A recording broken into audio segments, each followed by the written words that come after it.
Paolo Avellino, ipinagtapat ang true feelings for Kim Chiu sa harap ng mga fans. Shocking revelation. Ang buong internet ngayon ay nag-uumapaw sa emosyon matapos ang isang nakakagulat na moment sa isang event na pelikulang My Love Will Make You Disappear.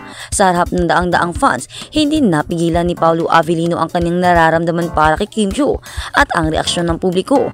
Isang kombinasyon ng kiligulat at matinding curiosity sa isang fans gathering para sa kanilang pelikula.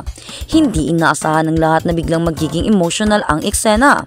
Habang nagkukwento si Paolo Avellino tungkol sa kanilang working relationship, biglang siyang humintong ngunit may sinabi at tumingin pa kay Kim. At pagkatapos ng ilang segundong katahimikan, may binitawan siyang katagan na nagpapagulat sa marami. Sa totoo lang, matagal ko nang gustong sabihin ito pero ngayon lang ako nagkaroon ng lakas ng loob. Agad na naghiyawan ang mga fans, halos hindi makapaniwala ang mga tao sa kanilang narinig.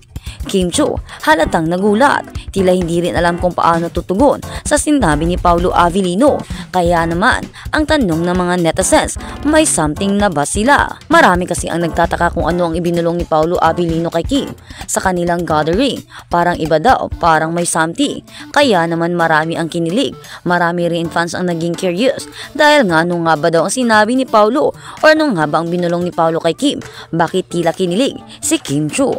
Matagal nang usap-usapan ang closeness ni Paolo at Kim, lalo na sa kanilang chemistry on screen.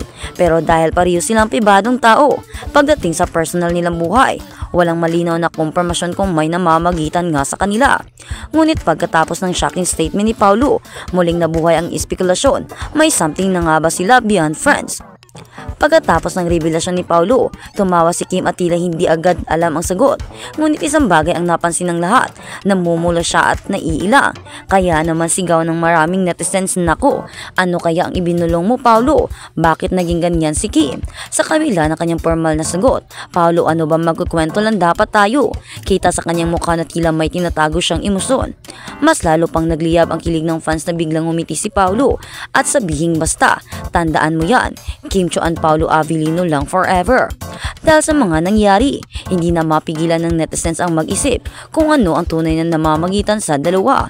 Hindi ito ang unang pagkakataon na naliling si Kim sa kanyang mga leading man, pero ibang-iba talaga ang vibes this time. Mas natural, mas totoo, at mas nakakakilig talaga. At yun nga ang napapansin ng mga fans, na noong si Avellino na ang naging ka-love team ni Kim Chiu ay parang iba na si Kim. Sobrang nag-glow, sobrang gumanda. Parang hindi mo na makikitaan na noon ay nasasaktan siya at sinasaktan. Pero ngayon, para talaga siyang inaalagaan ng mabuti. Ang kanyang pag-glow sobra, ang ganda niya talaga. Kaya naman, ano sa tingin mo? Totoo nga bang may something na sina Kim Chiu at Paolo Avellino o isang matamis na friendship lang ito? At sa kabilang banda, ang magic ni Kim Chiu at Paolo Avellino. Muling pinagtibay ni na Kim Chiu at Paolo Avellino ang kanilang katayuan bilang people's superstar sa kanilang mga pagganap sa kanilang pinakabagong pelikula, ang My Love Will Make You Disappear. Ang kanilang pagganap kay Sari at Cholo ay naghahati ng magkahalong katatawanan at drama na nag-uugnay sa totoong buhay. Kaya naman maraming mga fans ang gustong manood at nanonood na talaga sa kanilang pelikula na noon ay pinalabas noong March 26. Kaya naman sa ngayon marami ang nagulat at naging masaya dahil nga sa pinapakita nilang comedy. Talagang basta magkasama sila, lumilika sila ng tunay na nakakabiganing on-screen partnership na ginagawang hindi malilimutan.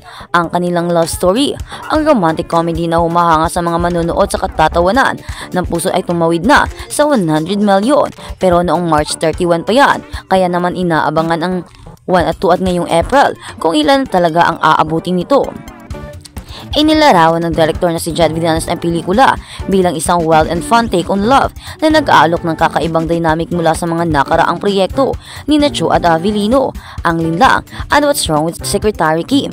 Kaya naman, marami talaga ang umahanga kina Kim Chiu at Paolo Avellino dahil nga sa karesmang pinapakita nila at nararamdaman ng tao pag silang dalawa ang magkasama. Hindi rin naman natin maikakaila na talagang maganda ang tandem ng dalawa at yun nga ang umabot na ang kanilang pelikula sa ilang milyon. Baka nga ito ay magiging susunod na grossing film dahil aabot na ito panigurado ng bilyon o baka mas malaki pa. Kaya naman marami nga ang nagtataka kung anong nga bang ibinubulong ni Paolo Avellino kay Kim doon sa stage sa pagharap at pagpromote nila ng kanilang movie sa harap ng kanilang mga fans. Kaya naman sigaw ng marami, Paolo Abilino, ano ba talaga ang binubulong mo? Bakit ganyan? Bakit parang nag-iba ang mood ni Kim? Parang hindi na siya makatingin. Umamin ka na ba sa kanila or sa kanya? Ano nga ba ang tunay na estado ng inyong relasyon? Marami na kaming curious at marami na talaga kaming naghihintay. Parang hindi na kami makapaghintay kung ano nga ba ang totoo. Gusto na naming umamin na kayo. Ngayon din, sana naman Paolo at Kim aminin nyo na ang tunay na estado ng inyong relasyon at huwag nyo nang itago-tago pa dahil hindi naman namin alam kung bakit nyo pa itinatago, ihalata naman kayo na.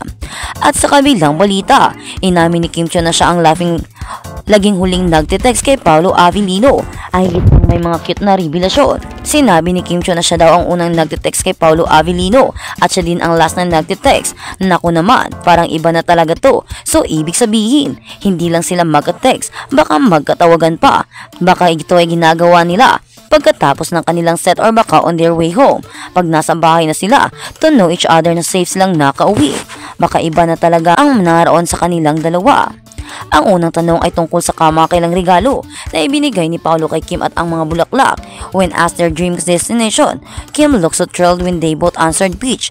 Well, they definitely deserve a relaxing vacation after being so busy this past few months. Sumunod na tanungin kung sino ang may iba pang mga kwento na sasabihin ito ay isang walang brainer, si Kim. Syempre, she joke. Minsan pag madami kami sasabihin ko sa kanya, nandito ka pala, kanina ka pa ba? Medyo naging mahirap ang mga pangyayari. Nang matiklop sa kalahati ang payagan dahil hindi nakasagot ng tama si Paolo nang tanungin tungkol sa kanilang paboritong pagkain na makakakain ng magkasama. Si Kim ay biglang mas makwento ay nagbahagi na ito ay pansit. Ngunit ang tunay na saya ay dumating sa huling tanong, sino ang nagpapadala ng huling mensahe? Hindi nag-atubili si Kim na aminin na ito ay palaging siya ang huli. Nag-react siya.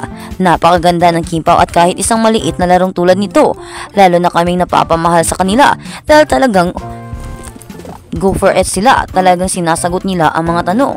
Wala silang kaarte-arte. Hindi sila mapagpanggap. Makikita mo talaga na sa iyong mga kaakibat na tanong ay maganda talaga ang sinasagot nila.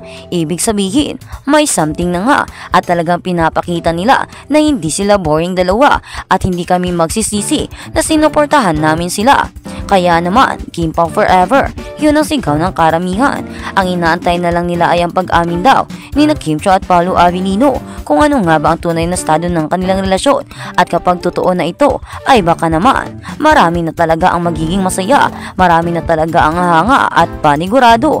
Mas marami pang fans ang makukuha nila, mas marami pa sa mga netizens ang mamahalin sila dahil hindi lang sa kanilang karesma, kundi tunay din sa kanilang mga gawa, sa kanilang mga kilos at sa kanilang puso. Sobrang napakabait nilang dalawa at sobrang